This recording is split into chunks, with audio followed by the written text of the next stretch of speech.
हिकिड़ी ॻाल्हि सम्झो, जिन ॾियारनि जे अंदरि अल्लाह तबारक व तआला नेकी खे इज़ाफ़ो कंदो आहे या मुतबर्रिक ॾियार हूंदा आहिनि, उन्हनि ॾियारनि में जेतिरो नेकी करण जो सभ खां वॾे में वॾो सवाबु हूंदो आहे त वरी पोइ गुनाह जो वबाल बि घणो हूंदो आहे।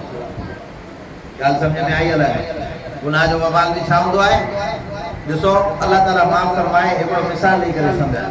हिकिड़ो माण्हू मस्जिद खां ॿाहिरि कूड़ ॻाल्हाए, इहो बि बुरो आहे, सही न आहे, अल्लाह ताला माफ़ फरमाए। पर हिकिड़ो माण्हू मस्जिद में बीह करे कूड़ ॻाल्हाए, फ़र्क़ु आहे न? कूड़ त ॿाहिरि बि ॻाल्हाई, मस्जिद में बि ॻाल्हाई, ॿाहिरि बि गुनाह मिलंदो, पर मस्जिद में वरी गुनाह वधीक मिलंदो। छो त जाइ नेकीअ वारी आहे, इबादत वारी जाइ आहे। जंहिं जाइ ते इबादत कयो वञे थो, अल्लाह तबारक व तआला जी तरफ़ माण्हू मुतवजह थिए थो, उनजो अदब ऐं एहतराम त लिहाज़ रखिणो आहे न। उनजो इन अदब बि न रखियो, लिहाज़ बि न रखियो। त मुंहिंजे चवण जो मक़सदु इहो आहे त जिन ॾियारनि जे अंदरि नेकी जो सवाबु ख़ुदा वधीक रखियो आहे, उन्हनि ॾियारनि जे अंदरि जेकॾहिं तव्हां ऐं असां नाफ़रमानी कंदासीं त उनजो वबाल बि ख़तरनाक आहे। हाणे ॿ ॻाल्हियूं सम्झणियूं, हिकु त इन ॾियारनि जी फ़ज़ीलत सम्झणी आहे, नेकी जी तरफ़ मुतवजह थियणो आहे। ॿिए नंबर जी ॻाल्हि इहा आहे, इन्हनि ॾियारनि जे अंदरि पंहिंजो पाण खे थियणो त ईअं खपे त असां पंहिंजी पूरी ज़िंदगी गुनाहनि खां बचायूं, हमेशह जे लाइ पंहिंजो पाण खे गुनाह जे नासूर खां बचायूं। रसूलुल्लाह सल्लल्लाहु अलैहि वसल्लम हिकिड़े सहाबी खे चयो, तव्हांखे ख़बर आहे तव्हांजे अंदरि, इंसान जे अंदरि वॾे में वॾी बीमारी कहिड़ी आहे? फरमाई, न या रसूलुल्लाह सल्लल्लाहु अलैहि वसल्लम, ॿुधायो।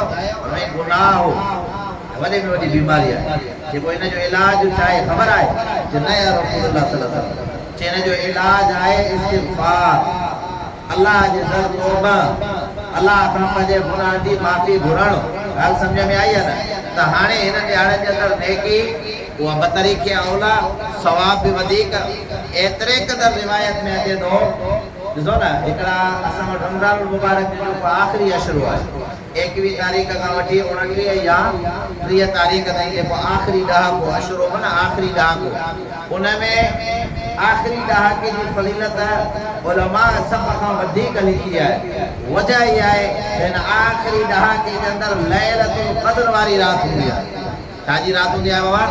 लैलतुल क़द्र। लैलतुल क़द्र जो ज़िक्र अल्लाह ताला क़ुरान में फरमायो आहे, इन्ना अंज़लनाहु फ़ी लैलतिल क़द्र व मा अदराका मा लैलतुल क़द्र, लैलतुल क़द्र खैरुम मिन अल्फ़ि शहर। एॾी बरकत वारी जेका लैलतुल क़द्र वारी राति हूंदी आहे, उहा रमज़ान जे आख़िरी ॾहाकनि में। पर रसूलुल्लाह सल्लल्लाहु अलैहि वसल्लम फरमायो, जेको हिन 10 रातुनि जे अंदरि रात जो अल्लाह तबारक व तआला जी इबादत करे, हर हिकिड़ी राति जो अल्लाह से उनखे लैलतुल क़द्र जो सवाब अता फरमाए। पहिरीं ज़ुल्हज खां वठी करे 10 ज़ुल्हज ताईं जेको इन्हनि ॾियारनि जे अंदरि राति जो बीह करे क़याम थो करे पियो, अल्लाह तबारक व तआला उनखे लैलतुल क़द्र वारी राति जो सवाब अता फरमाए थो पियो। ऐं असां इन रातिनि खे विञायूं त अमल बि सभ खां वधीक आहे। हाणे असां ऐं तव्हांखे इन्हनि ॾियारनि जे अंदरि ख़ासि एहतिमाम करणो पवंदो अल्लाह तबारक व तआला जी इबादत।